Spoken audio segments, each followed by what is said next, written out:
Hey, it's Nikki. Burlington Buzz covers the everyday life of our town, the people, the places, the things that make Burlington, Burlington. We don't usually talk about national politics, but the 6th Congressional District seat is open this year, and we thought you deserved a chance to hear directly from the people asking for your vote. This is one of a collection of conversations with the candidates running to represent Burlington in Congress. We hope you'll take the time to listen to all 7 conversations. Check the show notes for links to connect with each candidate directly. Now let's get to it.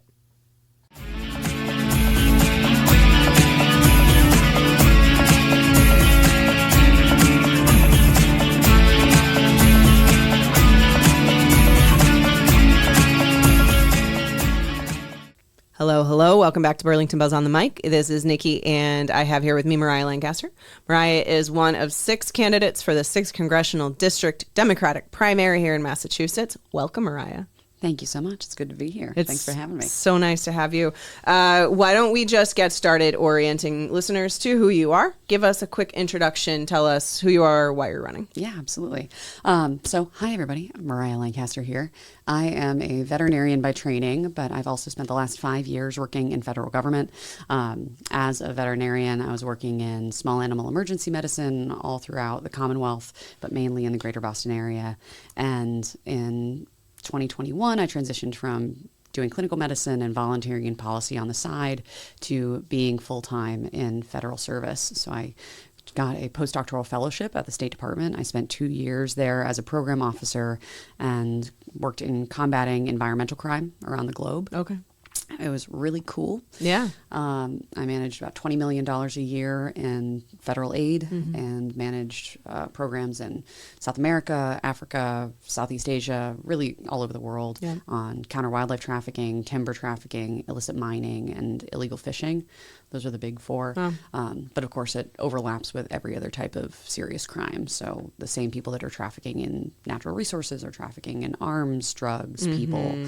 So it was really an incredible opportunity to use my skills in the environmental crime world to aid in combating international organized crime more broadly. Yeah, it sounds like it was like an opportunity to collaborate with different departments. Absolutely, yeah. And the interagency, which is like basically the word for you don't just work with your department when you work in federal government, you work with folks all across. So I worked with folks at USAID, folks at even DHS that are working in combating crime around the globe. So it was a really interesting experience, and I learned a lot. And I also got the opportunity to serve as a diplomat for a period of time.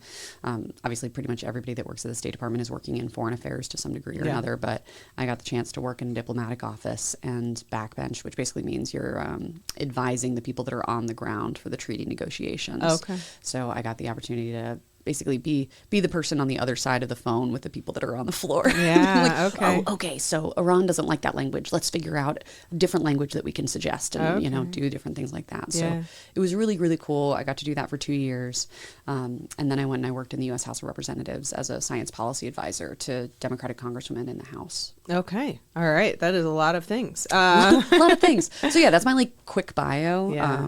I'm also, I grew up here in Middlesex County. Yeah. I am, as Nikki and I have shared before, I'm a singer. I love something that we share in common. Yeah, exactly. I if I could spend all of my time outside in my garden, I would probably do that. Yeah.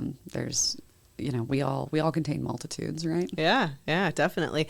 Well, so let's kind of talk about the moment you decided to run and sort of what's happened since then. You're kind of, some would say, a long shot candidate. Oh, for sure. Yeah. Polling and fundraising and all of that. Honestly, every single candidate right now is a long shot candidate. Yeah, it's the most recent poll, I think, is 47% undecided. So, right. Yeah. Every time I talk to anybody, they go, "It's anybody's game right now." Well, so make your case here for the Burlington voter. Yeah, absolutely. So the beauty of having worked in the U.S. House of Representatives is that I know what that job looks like inside and out, and I know how to get the job done and deliver for this district, and I'm ready to do that on day one. The other piece is that, unlike some folks that get all these different places based on connections or whatever, what have you, of how they kind of found their way in the world.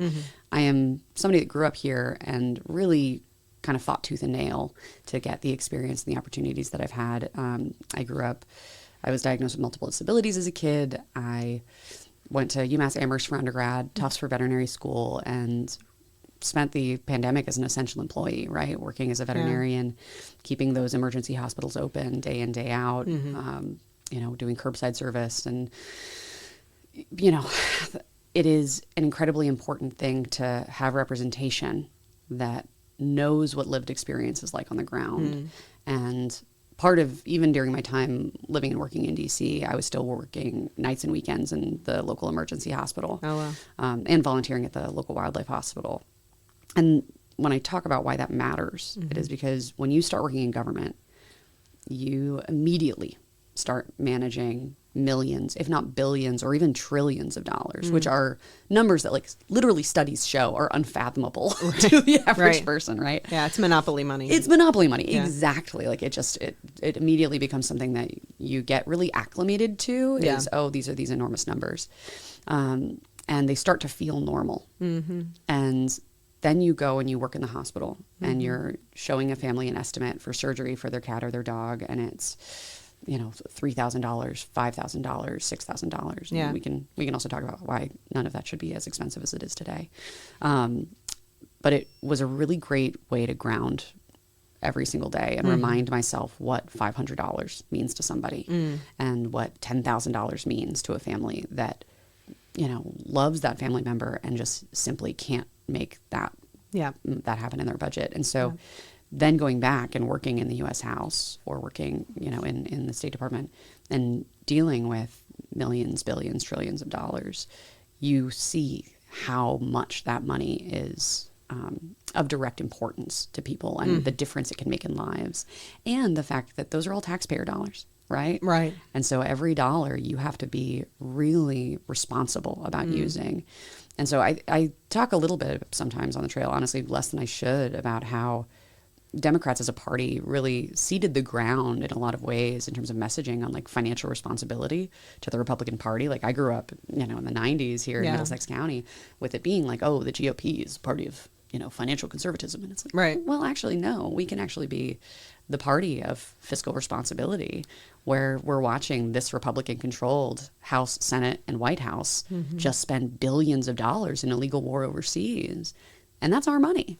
Like, we should be the party of saying, we're going to put our money where our mouth is and deliver for the American people. Yeah.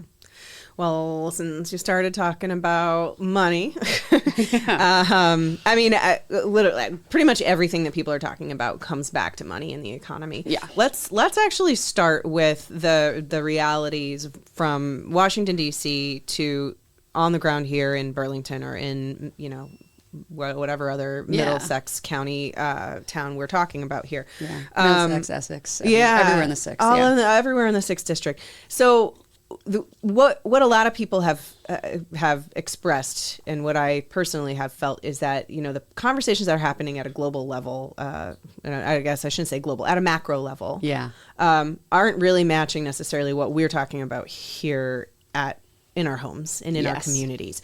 What do you think that is something that Washington is overlooking that you would want to act on and address here in the 6th? It's an interesting thing, because I think Washington often will talk about things at this 10,000 foot level, right? But don't, and for good reason, because it's different in every district and every state across the country in terms of how things manifest. And I think it's not just a matter of what Washington is overlooking, it's also what we are as a society being in some ways manipulated to pay less attention to, right? So obviously there's the very important kinds of kitchen table issues that are relevant to each and every one of us in terms of being able to put food on the table and being able to feel secure in our jobs, right? I mean, one thing that I would say is so incredibly important right now is the labor movement and how when our parents and their parents were building their careers, they had strong union labor. And it's why you talk to so many people that say, oh yeah, my dad or my mom or my grandma or my grandpa was in their job for 30 to 60 years, an entire career. Yeah. And in our generation, that's just not the case anymore Yeah. because we don't have the same kinds of protections. We don't have the same labor standards, and we don't have an economy that rewards you for staying in a job. Mm-hmm. And so often, in order to get promoted or in order to get that pay raise, you actually have to change jobs. And so making sure that we are building an economy that doesn't work for shareholders, right? That's not measuring success based on the net worth of Elon Musk that day, right? But is truly grounding itself on making life better for the people that are driving the economy forward, that are actually going to work every day, coming home, needing to put food on the table, right? Yeah. And that is things like the PRO Act that do have a presence federally, but don't get the kind of attention and noise that they deserve in terms of the national media and in terms of the narrative that's happening in Washington every day, but would make a enormous economic difference for people here on the ground. The other piece that we are watching actively happen is we all know that even as recently as 5 to 10 years ago, climate change was on the tip of everybody's tongue. And it is still just as important, if not more important, that we be talking about it. But because we've watched our media, our national media, get consolidated by, frankly, interests that don't want climate stories being run, all of the climate teams at all of these national media companies have gotten slashed. And because the economy is such and the world is such right now that the day-to-day lives of people are so hard. Yeah. That the idea of thinking the existential issues of climate change becomes almost like, well, we can't even talk about that right now because I can't afford to put dinner on the table. So how can I think about global warming, right? Yeah. But then you think about this kind of district and you think about the fact that we have housing issues here in Massachusetts that are only going to be exacerbated because people in not just the global South, but in the actual South of the U.S. are going to be moving north because it's going to be too hot to live in. And they actively are right now. We are seeing two different types of domestic kind of movement. Yeah. One is obviously people that are moving because of climate, that are starting to move north into more hospitable climes, such as Massachusetts. But also, frankly, political refugees that are fleeing from places where they don't have care for their kids that happen to be gender nonconforming or trans, that they don't have access to reproductive rights, and they are of reproductive age. They're thinking about building a family, but they know that if they start trying to get pregnant in Texas or Alabama, that they're not going to have the same level of care that they would have here. So we have families that are looking to move to the Northeast. And so, yes, we had an existing housing crisis and we have an affordability crisis when it comes to housing. But it is only made worse by all of these other issues that we are not really discussing as much as we should be nationally. So housing, you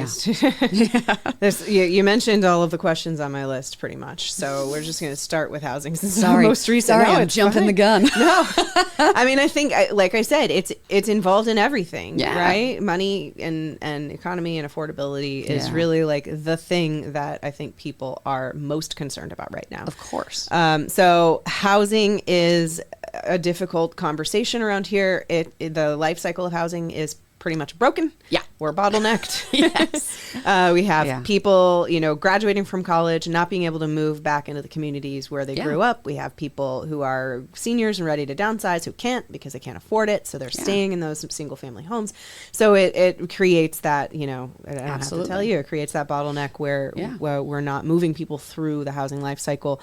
What is something that you would support federally that could ease that stress a little bit, and what would that look like for a family trying to own a home here in Burlington? I have some creative ideas around this. So one, I'll ground this in the fact that this is exactly my lived experience, right? I grew up, I'm not shy about it, I grew up in Lexington, which everybody goes, fancy community. And I go, yeah, absolutely. Like I grew up as a working class kid in an affluent town, and I truly have never been able to imagine a world in which I could ever afford to live in my hometown. And that's a wild thing.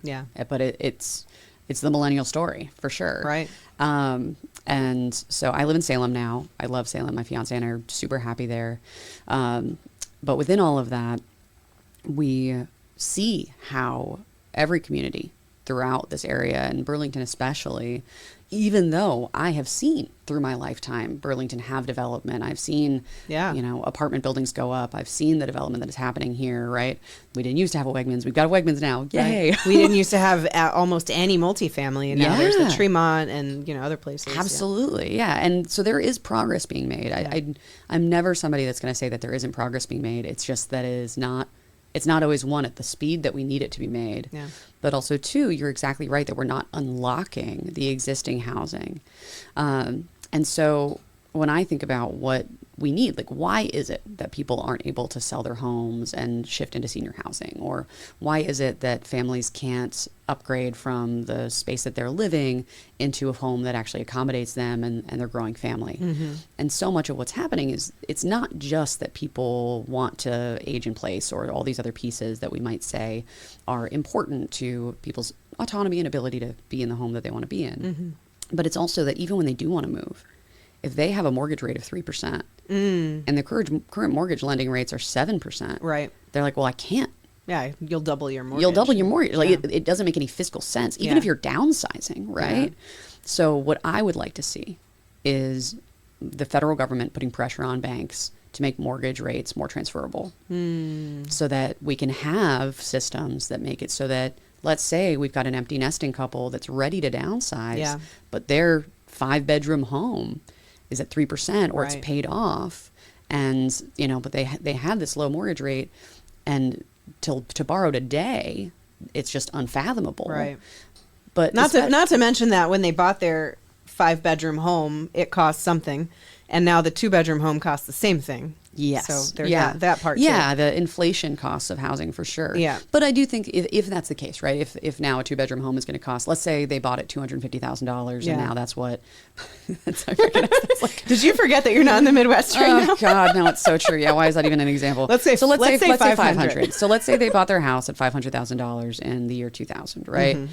And now that 2-bedroom that 2-bedroom condo they're looking to buy is $500,000. Yeah. So, presumably their home cost of that 5-bedroom has now gotten to a place where they would get themselves a nice tidy nest egg to downsize. Sure.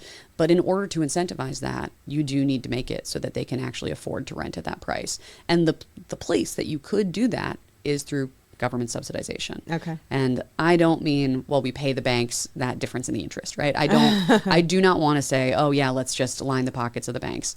But if we create a federal lending program to essentially do federally backed mortgages for folks that are downsizing, I think that would be incredible. And so that's the kind of creative thinking that I want to bring into the housing space, because you're absolutely right, especially in times where the economy is already struggling. Right. We end up with this very broken life cycle. And the other piece of that is that what happens when mortgage rates drop? Yeah. Or the interest rates drop. Yeah, like when the economy, the lending rates drop, we see a housing boom. Yeah. Right? We see the housing prices suddenly skyrocket because everybody's looking to sell and everybody's looking to buy. Right. And so it also artificially creates this very perverse up and down in the housing system and really breaks the continuity of the ability for families to have. It's like a pendulum effect almost. Yeah, every time. And it means that people buy at these insanely inflated rates when the interest rates are low. Mm-hmm. So then when the interest rates are high, their prices, like their home value bottoms out. Yeah. Right? It's like, well, because you bought at this inflated rate, and now that we're at an interest rate of 7%, your home rate is low. Yeah. So like I do feel like I'm like going down the rabbit hole of this, but this is something I think about a lot. Mm-hmm. And the ability for the federal government to use all of that power and the federal resources that we have to actually make it easier for families to buy and sell their homes when they're ready to do so. That's how we change the life cycle of the housing market.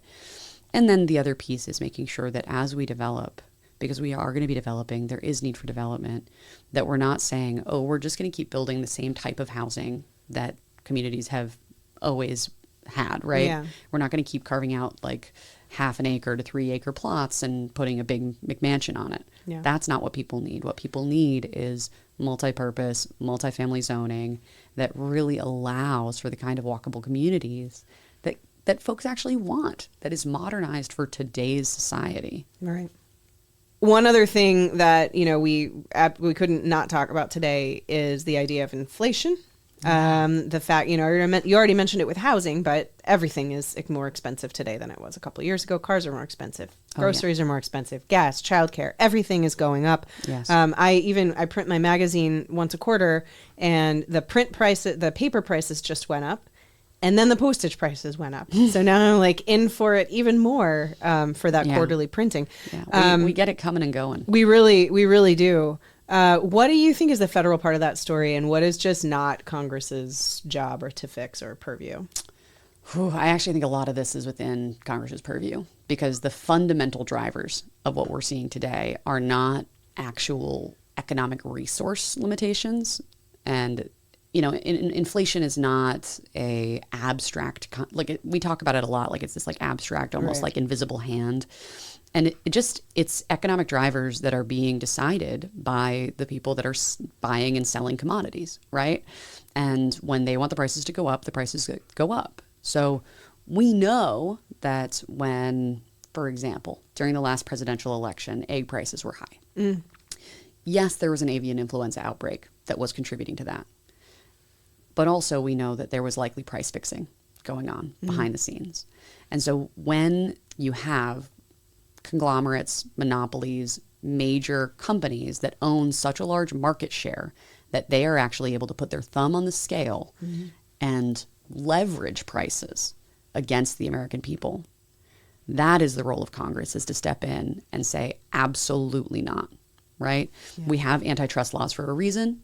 They have been used in centuries past when you see this type of corporate consolidation. And unfortunately, we were seeing some progress in the last administration, but this administration, it is no holds barred. And this Congress has absolutely no desire to force the executive to actually put those laws into place and to leverage them on behalf of the American people.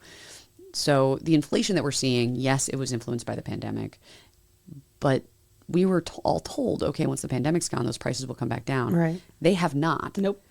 But it's not because they couldn't. It's because the companies benefited from that. Right. And guess what? They're making more money than ever. Right. And we are not, right? Our wages have not risen. We're making less effectively because we're paying so much more as a proportion of our income. Absolutely. Yeah.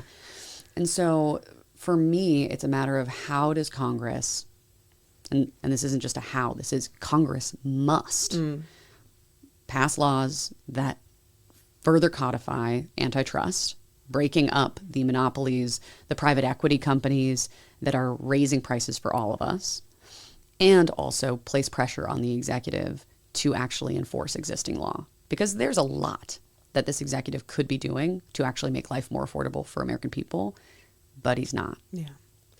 One piece that I think is really important for folks to understand in terms of why I got into policy at all is because in human medicine, when you go to the ER, typically, you may be insured or you may not be insured. You may be able to afford that care or not, but you're going to get treatment. Okay. If there's a life-threatening situation, the doctors are going to treat you. And you might get a massive bill later. Right. And we can talk about why medical debt is predatory, right? But you're not going to get left in the parking lot, right?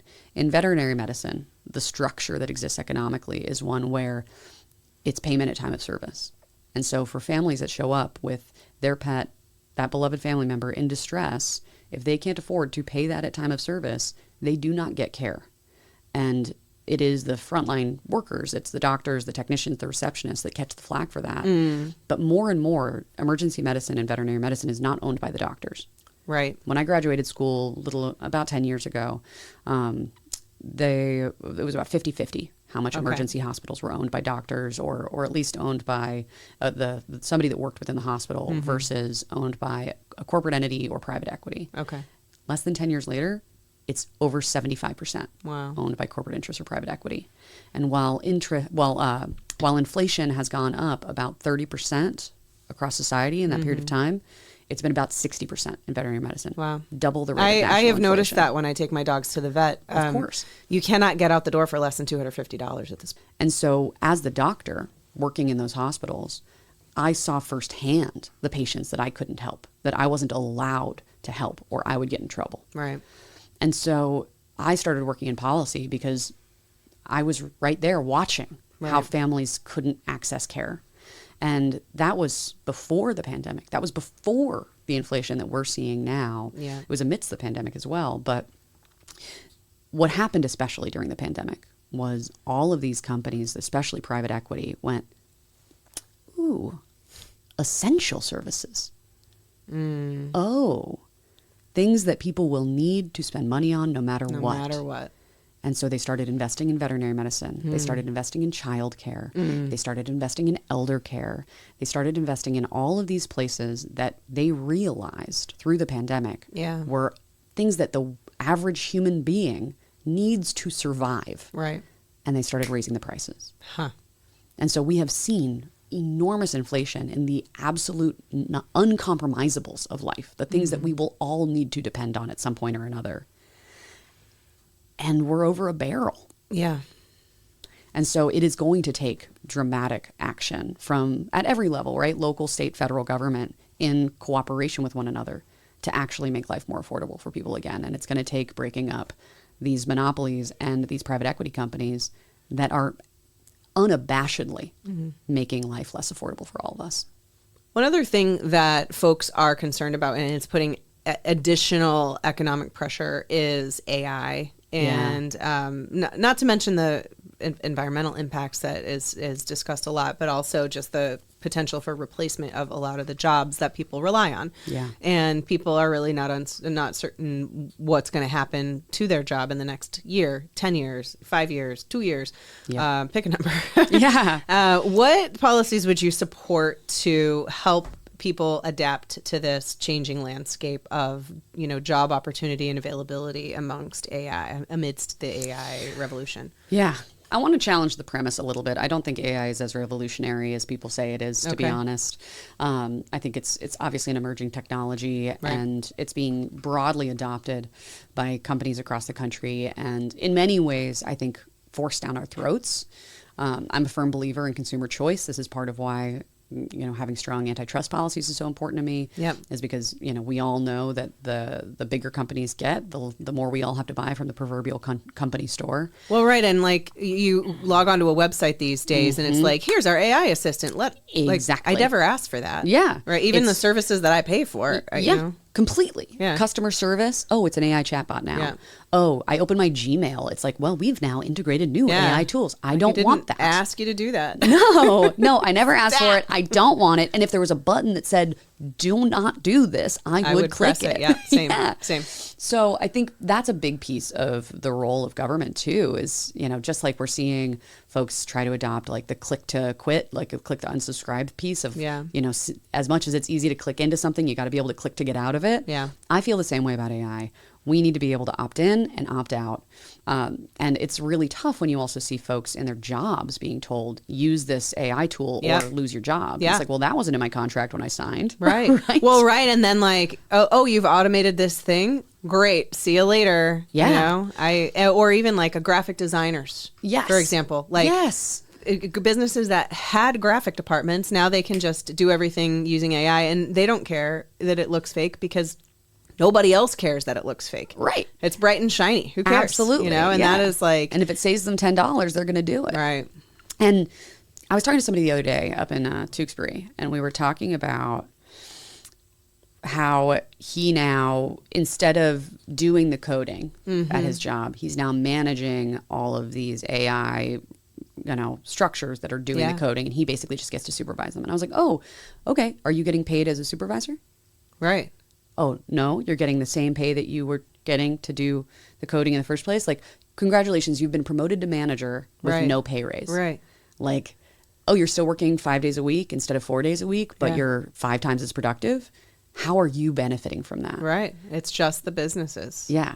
It is the workers themselves are getting, it is an extractive process. Yeah. And so I'm a firm believer and making sure that any sort of AI policies are paired with strong labor protections. Okay. That we are making sure that if we're going to be talking about AI adoption into companies, that we're talking about a 4-day work week. Because if the productivity is going to skyrocket like you say it will, well, then you don't need everybody there 5 days a week. Right. So why don't we, instead of saying, yes, we can make society 8, 10, 15, 30 times more productive, We say, you know what? We're going to make life easier for people. Yeah. So that's one piece. Yeah. The other piece is obviously not just due to that, but also due to all the environmental impacts and the consent pieces for communities. We need a data center moratorium until we actually get a handle on this. Because what's happening right now is all these companies are trying to get out ahead of government regulation. Right. They're trying to build so fast Yep. that we have no choice. And so we need to press pause. Lock it down. And then have the conversation about, okay, what are the pieces of this technology that we want? Where do we want it? How much capacity do we really need? We also need to not be prioritizing the energy needs of data centers over the energy needs of communities. We cannot be having data centers getting a subsidized energy rate that then are taking all the water and all the energy from communities that then are having to pay a higher rate to subsidize that data center. Yeah. Absolutely not. Families, communities come first. Any sort of corporate needs have to come second to that. Yeah. And they have to pay a premium. So those are the big pieces. Yeah. There's a million more. I mean, I think the other piece that I always like to talk about, because you'll hear a lot of people who aren't in medicine talk about how useful AI is in medicine. And I get really scared as somebody who my whole job in emergency situations was read x-rays and decide whether or not surgery is necessary. Yeah. Right? Yeah. That was not my whole job. That's part of my job. It's a big part of your job. Big part of my yeah. job, though. And if somebody said, hey, would you like an AI tool at 2:00 in the morning when the radiologist is asleep to read that x-ray for you and tell you whether or not surgery is necessary, I understand why some people say, oh, that's a useful tool. Right. But I, as a patient, and frankly, I, as a doctor, don't believe that something that is being trained on historical things, right? This is not an actual intelligent tool. This is an artificially intelligent tool. It only knows what it has been told. It cannot actually accurately predict anything going forward. It cannot invent anything new. It cannot do the things that a human mind can do of understanding the nuance and the complexity. But it wants you to think it can. But it wants you to think it can, and the people that are selling it to you want you to believe that it can. Right. So that is the other piece. Is I just want us all to be very careful about where we are using these technologies, because especially in cases of life and death, I do not want to ever be pressured to utilize them in that way. The other piece that I find really interesting economically is when you talk to a lot of the business owners and the economists that are talking about the rise of AI in the world of business, right? Yeah. What they're talking about is not that it actually is this transformational technology, but that the investments in it from the corporate side have been so profound that now the companies that have bought all these AI technologies, signed all these contracts saying, yes, yes, yes, we'll use the AI, are now in a position where if they don't lay people off, they won't be profitable anymore. Right. And so the structures for these companies is, even if the tool isn't as valuable as they thought it was going to be, they're still in a position where they're like, well, we still have to fire people. Right. It's a sunk cost kind of thing. Exactly. They already paid for it. And so they have to make up for it on the other end. So that's another piece of labor protections, right? Is that we're not allowing companies to just broadly lay off huge portions of their workforce just because they made a bad investment. Yeah. Right? So it's a much deeper and I think tougher issue to solve than just saying, oh, well, we need moratoriums, because the other piece is basically what's happened is there's been snake oil sold to a lot of the economy. And we're going to need to have really creative solutions for how to help a lot of our economy through what is essentially a boom and bust bubble. All right. On that note, we will shift gears a little bit and talk about immigration and customs enforcement. There's not a good segue for that. No. We're talking about economy. I suppose I could weave one in. We if I really can talk wanted about to be bad a investments. storyteller. Touche. So we're in Burlington. There is an ICE facility here. People have had opinions about that ICE facility and its actions on both sides. So my question to you is, what are your thoughts and reactions to that particular ICE facility? And then what is as you see it, the kind of congressional oversight aspect versus what is local and state controlled, and what would you support there? Well, I'll start off by saying I support abolishing and prosecuting ICE, just out of the gate. Okay. I was the first candidate in my race to put out a substantial statement saying all of that. And I don't say that from just a kind of reactivity, right? I say that as somebody who worked in the federal agencies and worked directly with the Department of Homeland Security at times. And so I can say with confidence that their reputation, long before just this administration, has been one of, frankly, being cowboys that have a tendency to overstep their mandate. And it is a very frustrating thing to see a federal budget come out of Congress that says, oh yeah, here's enough money to fund you for the next 7 years at your current level of operations. It is a unbelievable waste of taxpayer dollars, and it is not a responsible use of Congress's role. Like, Congress's role typically is to fund things year by year. That is the job. You pass federal appropriations bills every year that say, okay, here's the budget. The president submits a budget saying, I would like this much money to run the executive branch, please. Congress says, all right, well, I like what you did here. I don't like what you did here.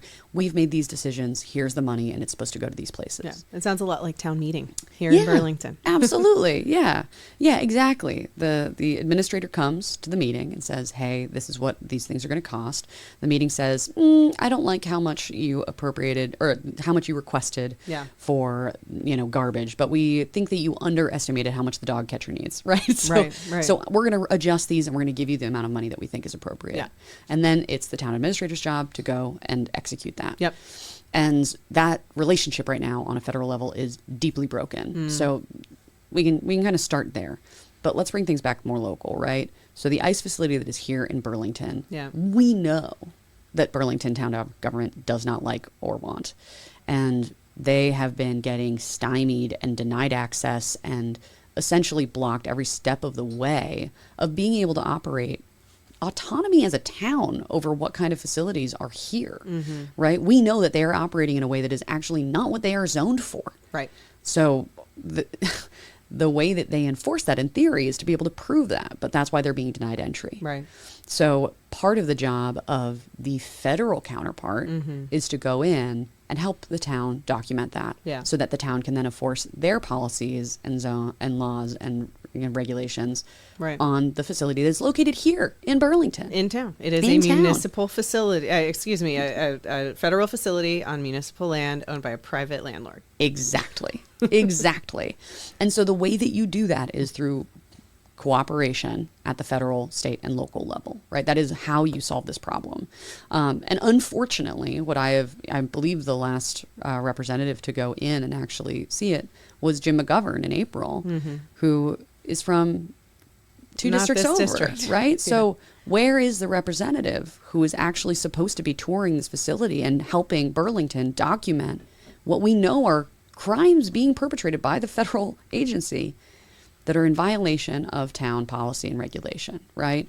So that is a role that I am running to fulfill for this community, is one where we absolutely are holding this administration to account, and we are shutting that facility down. That is something I am deeply committed to. On a broader level, I look at the Department of Homeland Security as it exists today, as it was constructed following 9/11. And I don't understand why TSA shouldn't be in the Department of Transportation, right? We should be able to have these agencies that are currently tucked within this department because of this kind of hodgepodge that was put together following 9/11. We need those agencies back where they belong, to actually being structured and regulated along their counterparts, right? It is absurd that the Secretary of Transportation wouldn't have authority over TSA. The Transportation Safety Administration. So that is what I would like to champion in Congress, is to not just say the rhetoric, which I think is not just rhetoric, but is to some degree a bit of a buzzword at this point, of abolish ICE, right? It is, we are going to not fund what is currently being used as an extrajudicial paramilitary force by this president. We are going to take that funding away. We are going to take that funding away, and we are going to then really deconstruct what is a dysfunctional department. And we're going to put those agencies back where they belong, and we're going to reevaluate how we create a streamlined, humane civil pathway to citizenship, which is what we are supposed to have. It is what this country in many ways was founded on, right? We are all, unless you are Native American, you are an immigrant here. And so making sure that we are building a system that is well funded so that we don't have a backlog of cases in front of all these overworked, underfunded courts in the immigration system, and that we are able to welcome new citizens in day after day to build the country that we all know we could and should be living in. One last question. What would you consider to be your most important issue, and how does that impact Burlington residents, and how would you act and sort of, address that? I mean, there's a couple here, but the first one that comes to mind is healthcare, right? The second piece that came to mind was the biggest pillar of my campaign is really counter-corruption, because until we deal with the corruption in our government, we're not going to be able to achieve the kind of healthcare reform that we need. So they kind of go hand in hand in that way. But within the healthcare industry, we have seen, and I'm going to keep bringing it back to the corporate interests, right? We have seen this absolute capture of our healthcare industry by greed. And it is ultimately meant to be a public service. I was raised by a mom who spent her entire career in healthcare data analysis. She earned her master's in public health when I was just a little kid. I remember running around when she was in class. And my sister became a nurse. My brother is an EMT.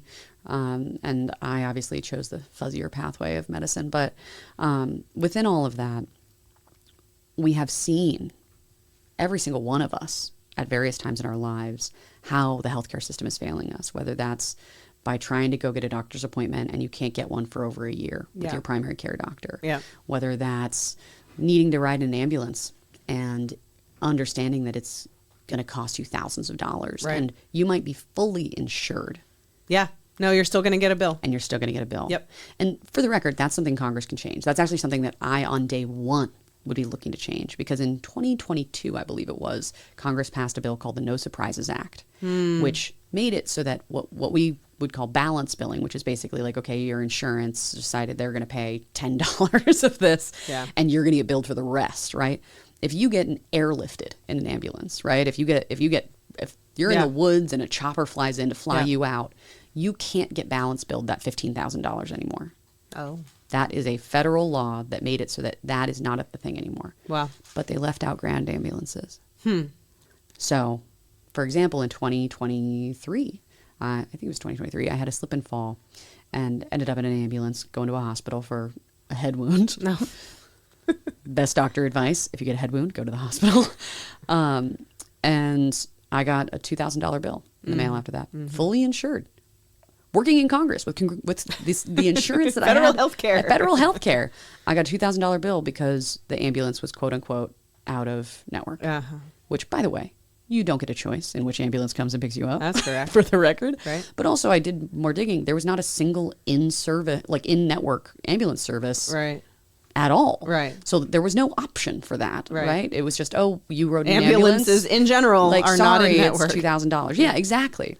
So the whole concept that our system is driven by private profit and shareholder profit over actual provision of care in a way that actually benefits people. Right. And, I say this as somebody I was diagnosed with epilepsy in high school. And so, my first major seizure that I had was in school, and I was taken in an ambulance to Boston Children's. Right. And, this impacts Burlington and everywhere in this district directly, because of course we have our hospitals here. We've got Lakey here in Burlington. We've got Anna Jakes up in the northern kind of corner of Essex County. We've got folks from the Brigham all the way up in the North Shore. I was just on the picket line with the nurses in their strike earlier this week over in Beverly. We have healthcare workers across this district. We are honestly a really incredible place in the country for healthcare. Yeah, absolutely. And at the same time, it is deeply unaffordable for so many families. And, what I learned when I was young was to tell people not to call an ambulance. Even if I had a seizure in public, the number one thing that everybody around me should know is don't call an ambulance. Wow. Because I can't afford it. And that is true for so many people, whether they have disabilities, whether they, just end up in a situation where whether they're a kid or an adult, they need emergency care. Yeah. None and it's of us, like, can we make it to the hospital before, like, in enough time, People are calling Lyfts and Ubers to get to the hospital, right? People are getting in their friend's car while they're bleeding rather than call an ambulance. And no one should be afraid to call an ambulance. Yeah. No one should be afraid of what it's going to cost to go to the doctor. No one should have to wait months to get an appointment. Yeah. And that's when people talk about, so obviously I'm fully for Medicare for all. And really when we say that, I more mean Medicaid for all, right? Coverage for all things, fully subsidized through the federal government without private insurance involved. That being something that pays providers directly, prioritizes the actual workers in the healthcare industry rather than the executives in the boardroom, that actually put patients first, right? That is a system that we could have. We've got the resources to do it. We just don't have the political will. And so electing folks that understand the system inside and out, that have seen what life is like for patients that struggle to afford care, that have the lived experience, that is how we get there. And right now, only 2% of Congress is folks that came from working class backgrounds. Wow. Of course they're not going to vote for that. So we have to vote in a different kind of Democrat. We have to vote in a different kind of Congress. Mariah Lancaster, thank you so much for joining us here on the podcast. What is your website? Yes, MariahLancaster.com. That's MariahLancaster.com, like Lancaster, Massachusetts. All right. Wonderful. It was great to have you here. Thank you. Yeah, thank you. Also on socials, you can find me at Dr. Mariah Lancaster, Instagram, Threads, Facebook. I think we're Lancaster for Congress on TikTok. Maybe that's the one. Great. We'll be checking it out. Please come follow along. All right. And stay tuned for more interviews from 6th District Democratic candidates and Republican candidates as well. Thanks, and see you next time. Thank you.